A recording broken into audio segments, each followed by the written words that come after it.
पेपरफुटी प्रकरणानंतर नीट 2026 परीक्षा एनटीए कडून रद्द. नीट पेपरफुटी प्रकरणी सीबीआय कडून तपास सुरू. पेपरफुटीनंतर परीक्षा रद्द करण्याचा एनटीएचा निर्णय.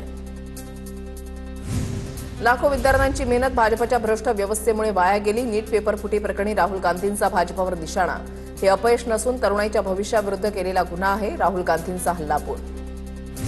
नीट परीक्षा रद्द झाल्यानंतर दिल्लीमध्ये नीटचे विद्यार्थी आक्रमक. पेपरफुटीमध्ये नीट परीक्षा रद्द झाल्यानं विद्यार्थ्यांचं आंदोलन, तर युवक काँग्रेसचीही दिल्लीमध्ये जोरदार घोषणाबाजी. 281 प्रश्न असलेल्या सराव परीक्षेमधील 131 प्रश्न नीटच्या परीक्षेमध्ये जसेच्या तसे.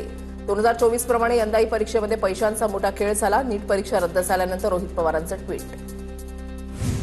नीट परीक्षेची नवी तारीख लवकरच जाहीर होणार. विद्यार्थ्यांनी दिलेल्या परीक्षा केंद्रावरच परीक्षा होणार. परीक्षेसाठी विद्यार्थ्यांना पुन्हा रजिस्ट्रेशनची गरज नाही. सरकारच्या शिक्षण मंत्रालयाची माहिती. पंतप्रधान मोदींच्या आवाहनानंतर राज ठाकरेंचं मोदींना टीकात्मक पत्र. संसदेचं विशेष अधिवेशन घेऊन ही परिस्थिती का आली याचं उत्तर द्या. मन की बात खूप झाली, आता अर्थतज्ञांचं पण ऐका. राज ठाकरेंचा हल्लाबोल.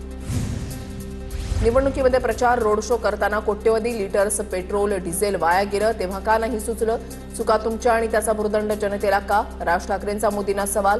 तर अफाट पैशाचा खेळ करून मतदान मिळवलं, तेव्हा का नाही सुचलं? राज ठाकरेंचा निशाणा. मोदींच्या आवाहनानंतर राज ठाकरेंच्या पोटामध्ये दुखायला लागलं. मोदींना सल्ला देण्यापेक्षा राज ठाकरेंनी पक्षवाढीचे प्रयत्न करावेत. राज ठाकरेंच्या ट्विटनंतर भाजपच्या नवनाथ पन यांची टीका. देशाच्या अर्थव्यवस्थेवर दूरगामी परिणाम होण्याची शक्यता. सामान्य नागरिक, उद्योग, व्यवसाय क्षेत्रामध्ये अस्वस्थतेचं वातावरण. मोदींच्या काटकसरीच्या आव्हानानंतर शरद पवारांची पोस्ट.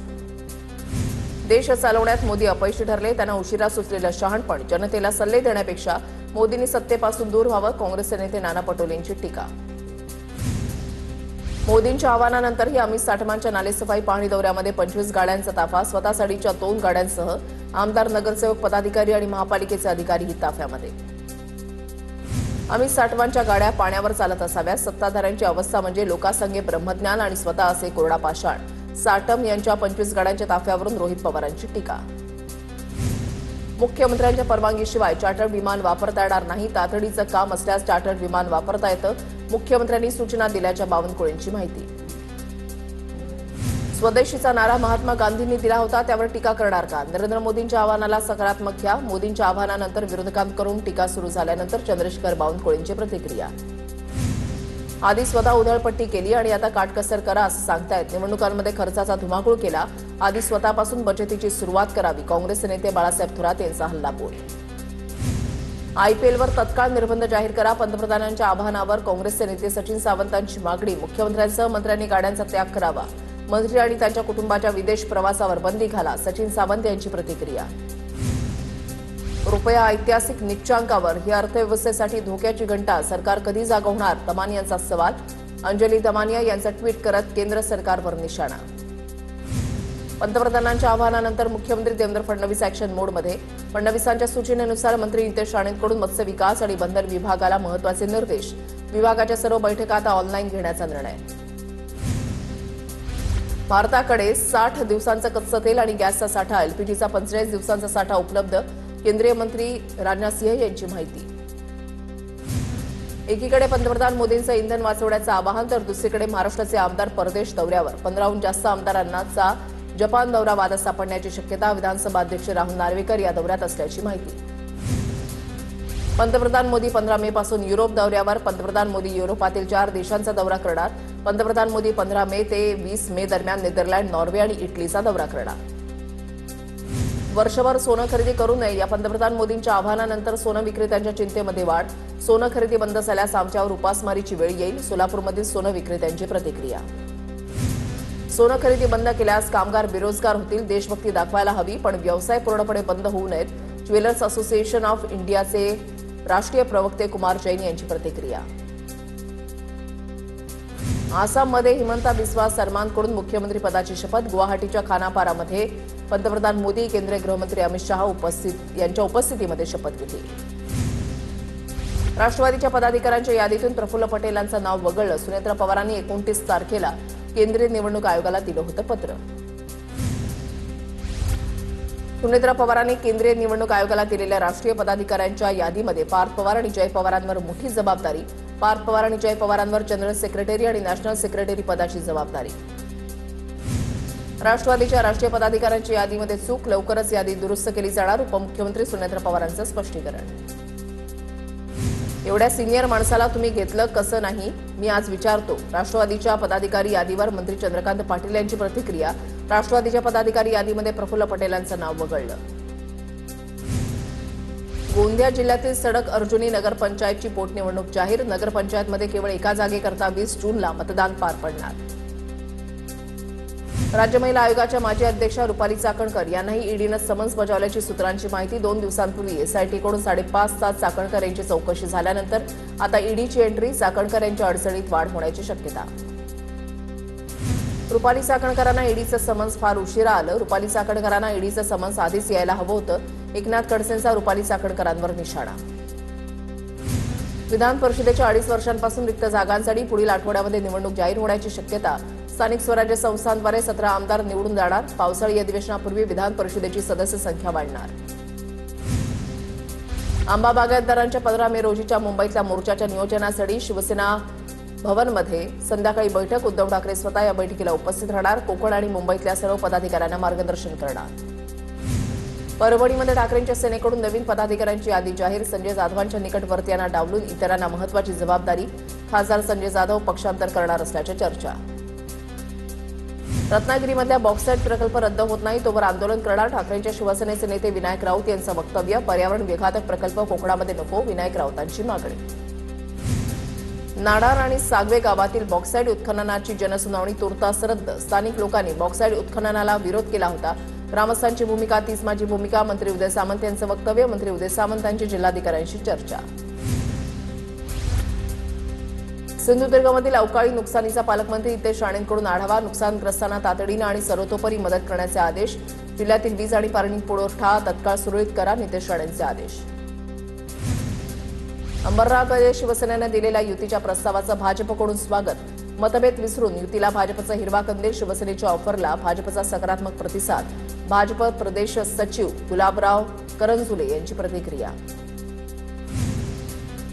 पुण्यामध्ये पेट्रोल डिझेल भरण्यासाठी वाहनांच्या रांगा. पेट्रोल डिझेलसाठी रांगा लावाव्या लागत असल्यानं नागरिकांकडून रोष व्यक्त. घराजवळ मेट्रो नाही तर कसं जाणार, नागरिकांचा सवाल. मुंबई गोवा महामार्गावरील पेट्रोल पंपावर पेट्रोल डिझेलचा तुटवडा. नागोठणे ते खेड दरम्यान अनेक पंपांवर इंधन नसल्याचे फलक. इंधन उपलब्ध नसल्यानं वाहन चालकांना मनस्ताप. मुंबईमध्ये मराठी पाट्या लावण्यासाठी महापालिकेकडून दुकानदारांना 1 महिन्याचं अल्टिमेटम. मराठीमध्ये पाट्या न लावल्यास दुकान बंद करण्यात येणार. उद्यापासून दुकानांची झाडाझडती सुरू होणार. शिवसेनेच्या मागणीला यश. राज्यात मंत्रिमंडळ विस्तार किंवा फेरबदल आताच होणार नाही. मंत्रिमंडळ विस्ताराविषयी फेरबदलाविषयीच्या चर्चा चुकीच्या. राज्यामध्ये सर्व खाती मंत्रालय आहेत त्या स्थितीमध्ये राहणार. TV9 मराठीला सूत्रांची माहिती. मुंबई महानगरपालिकेमध्ये सर्व नगरसेवकांना बायोमेट्रिक हजेरी लागू करण्याची भाजपची मागणी. मंत्रालयाप्रमाणे बायोमेट्रिक प्रवेशाबाबत भाजप नगरसेवकांचं महापौर रितू तावडेंना पत्र. पश्चिम बंगालचे मुख्य निवडणूक आयुक्त राज्याचे मुख्य सचिव बनले. मनोज कुमार अग्रवाल यांची बंगालच्या मुख्य सचिवपदी नियुक्ती. शुभेंदू अधिकारी यांच्या या नियुक्तीमुळे राजकारण तापण्याची चिन्ह. पश्चिम बंगालच्या निवडणूक आयोगाच्या सीईओ यांना त्यांच्या कर्माचं फळ मिळालं. रोहित पवारांची मनोज कुमार अग्रवाल यांच्यावर टीका. बंगालमध्ये एसआयआरच्या माध्यमातून 91 लाख मतदार बघून त्यांनी संविधानाची हत्या केली होती. रोहित पवारांची प्रतिक्रिया. पश्चिम बंगालचे माजी मंत्री सुजित बोस यांना ईडीकडून अटक. मनपा भरती घोटाळ्याप्रकरणी ईडीची कारवाई. 2014-18 साली 150 लोकांची बेकायदेशीर भरती केल्याचा आरोप. सुमारे 10 तासांच्या चौकशीनंतर सुजित बोस यांना अटक. तमिळनाडूचे मुख्यमंत्री थलपती विजय यांचा मोठा निर्णय. सरकारी मालकीची 717 मद्य विक्री केंद्र 2 आठवड्यामध्ये बंद करण्याचे आदेश. प्रार्थनास्थळं, शैक्षणिक संस्था आणि बस स्थानकांच्या आवारातील मद्य विक्री केंद्र बंद करणार. एमआयएम नगरसेवक मतीन पटेलच्या घरावर मनपानं धडक कारवाई करावी. आरोपीला लपवणं हा भयंकर गुन्हा. संजय शिरसाटांची टीका. छत्रपती संभाजीनगर महापालिका आज मतीन पटेलला पुन्हा एक नोटीस देणार. मतीन पटेलचं ऑफिस, घर आणि निदा खानला लपवलेल्या घरावर नोटीस लावणार. समाधानकारक उत्तर न मिळाल्यास घरावर कारवाई करण्यात येणार. अशोक खरातचा ईडी ताबा घेण्याची शक्यता. सूत्रांची माहिती. खरातच्या मालमत्तेसंदर्भात ईडीकडून कागदपत्र ताब्यात घेण्यात आली. कोर्टानं ईडीचा अर्ज मंजूर केल्याची माहिती. खरातचं साम्राज्य नेमकं कशाच्या जोरावर, ईडी तपास करणार. TCS नाशिक प्रकरणावर राष्ट्रीय महिला आयोगाची सुमोटो दाखल. मुख्यमंत्री देवेंद्र फडणवीसांकडे 50 पानांचा अहवाल सादर, आरोपींकडून महिला कर्मचाऱ्यांचा लैंगिक, मानसिक आणि भावनिक छळ झाल्याचा निष्कर्ष. नाशिकच्या टीसीएस प्रकरणातील न्यायालयीन कोठडीमध्ये असलेल्या आरोपींच्या जामिनावर आज पुन्हा सुनावणी पार पडणार. काल आरोपींच्या बाजूने युक्तिवाद झाल्यानंतर आज सरकारी पक्ष बाजू मांडणार, तर टीसीएस प्रकरणातील आरोपी नीता कांदा 14 दिवसांची न्यायालयीन कोठडी. धुळे कृषी उत्पन्न बाजार समितीमध्ये उन्हाळी कांद्याची आवक वाढली. कांद्याला अवघा 1000 रुपये क्विंटल दर मिळत असल्यामुळे शेतकरी नाराज. प्रति क्विंटल 2000 रुपये दर देण्याची शेतकऱ्यांकडून अपेक्षा व्यक्त. अमरावती एपीएमसीमध्ये लिंबाचे दर 60 रुपयांनी घसरले. लिंबाच्या दरामध्ये 50% घसरण झाल्यानं शेतकरी चिंतेत. बाजारामध्ये लिंबाची मागणी कमी झाल्यानं दरावर परिणाम. परभणीमध्ये वाढत्या उन्हाचा लिंबूच्या बागांना फटका. झाडांना लागलेली लिंब काळी पडत असल्यानं शेतकरी अडचणीत. बाजारामध्ये लिंबांना 200 रुपये प्रति किलोचा दर. हिंगोलीच्या वसमतमध्ये दुकानातून चोरट्यांनी हळदीचे कट्टे पळवले. अडस चालकाची वसमत पोलीस ठाण्यामध्ये तक्रार. पंतप्रधान मोदींच्या सेंद्रिय शेतीच्या आवाहनानंतर गांडूळ खताला मागणी वाढली. वाशिमच्या नागाठाणेमध्ये खत घेण्यासाठी शेतकऱ्यांची गर्दी. गेली 15 वर्ष सेंद्रिय शेती करत उत्पादनामध्ये वाढ झाल्याचा दावा. लातूर जिल्ह्यामध्ये अवकाळी पावसाच्या शक्यतेमुळे बाजारामध्ये आंब्याची आवक वाढली. वादळी वाऱ्याच्या अंदाजानंतर शेतकऱ्यांनी आंबा विक्रीसाठी आणला. वाढलेल्या आवकेमुळे आंब्याचे दर 60 ते 80 रुपये किलोवर. हिंगोलीच्या कलगाव शिवारामध्ये असलेल्या वखार महामंडळाच्या गोडाऊनमध्ये जिल्हा उपनिबंधक सुरेखा उपाटेंकडून पाहणी. विविध बाबींचा अहवाल सादर करण्याच्या सूचना असतानाही वखार महामंडळाचा अहवाल सादर नाही. वर्ध्याच्या नासणगावमध्ये कृषी विभागाकडून 17 लाखांचे प्रतिबंधित एचटीबीटी बियाणं जप्त. पोलिसांनी 37 पोत्यांमधील 1850 बियाण्यांचे पाकिट ताब्यात घेतलं. पुलगाव पोलीस ठाण्यामध्ये पुढील कारवाई सुरू. बोगस बियाणं विक्री करणाऱ्यांचे या कारवाईमुळे धावे दणाणले. रायगड जिल्ह्यामध्ये भीषण पाणी टंचाईचं संकट समोर. जिल्ह्यातील धरणांमधील पाणीसाठा झपाट्यानं कमी. 28 धरणांमध्ये सध्या केवळ 43% जलसाठा शिल्लक. पुण्याच्या इंदापूरमध्ये नीरा नदीचं पात्र कोरडं ठाक. पात्र कोरडं पडल्यामुळे शेतकरी चिंतेत. पशुधनाच्या चाऱ्यासह शेतीच्या पाण्याचा प्रश्न गंभीर. चंद्रपूरच्या नागाभेडमधल्या घोडाझरी कालव्याला भगदाड. लाखो लिटर पाण्याची नासाडी. नाराशिव जिल्ह्यामध्ये उन्हाचा कडाका वाढल्यानं 36 मध्यम प्रकल्प कोरडे. 226 प्रकल्पातील उपयुक्त पाणीसाठा 26%वर. पावसाळा लांबल्यास पाणी टंचाईचं संकट.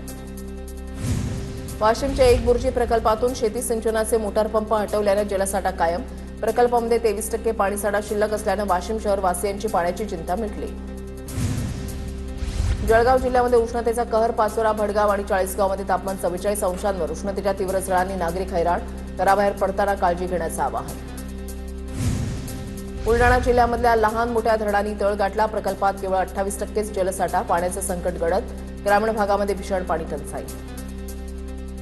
पुण्याच्या दौंड तालुक्यामधल्या भाणगावमध्ये जलजीवन मिशनच्या योजनेचा फज्जा. 4,99 लाख रुपयांचा खर्च करून उभारलेली नळ योजना पूर्णपणे बंद.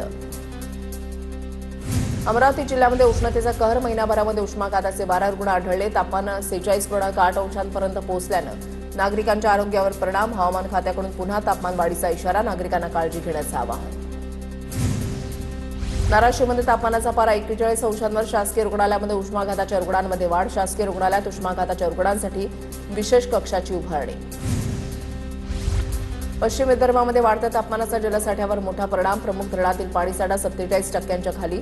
बुलडाण्यामधल्या खडकपूर्णा प्रकल्प कोरडा पडण्याच्या मार्गावर. तर सर्वात महत्त्वाच्या अप्पर वर्धा प्रकल्पातही 49% कमी जलसाठा. बुलडाणा जिल्ह्यामधील लहान मोठ्या धरणांनी तळ गाठला. जिल्ह्यातील प्रकल्पांमध्ये केवळ 28%च जलसाठा शिल्लक. खडकपूर्णा, पेनटाकळी, कोराडी धरणातील पाणीसाठ्यामध्ये घट. नाशिकच्या मालेगावमध्ये कांद्याचे दर कोसळल्यानं कांदा उत्पादक शेतकरी संकटात. सरकारच्या धोरणामुळे शेती उद्ध्वस्त होत असल्याचा शेतकऱ्यांचा आरोप. अमरावतीमध्ये कांद्याचे दर 5 ते 13 रुपये किलोवर. उत्पादन खर्चही निघत नसल्यामुळे शेतकरी मेटाकुटीला. साताऱ्यातील कोयना धरणाच्या बॅकवॉटरमधील शिवसागर जलाशयाच्या पाणी पातळीमध्ये घट. सध्या कोयना धरणामध्ये 28 टीएमसी पाणीसाठा. पाणीसाठ्यामध्ये मोठी घट झाल्यानं नागरिकांसह शेतकऱ्यांमध्ये चिंतेचं वातावरण. वाशिम जिल्ह्यातील पाणी टंचाई लक्षात घेता प्रशासनाचा महत्त्वाचा निर्णय. पाणी टंचाई कृती आराखड्याअंतर्गत जिल्ह्यातील 12 गावांना 74,39,000 रुपयांचा कृती आराखडा मंजूर. गोंदिया जिल्ह्याचा पारा 40 अंश सेल्सिअसवर. रात्रीच्या तापमानातही जास्त वाढ झाल्यानं गोंदियाकर हैराण. नागरिकांनी काळजी घेण्याचं डॉक्टरांचं आवाहन.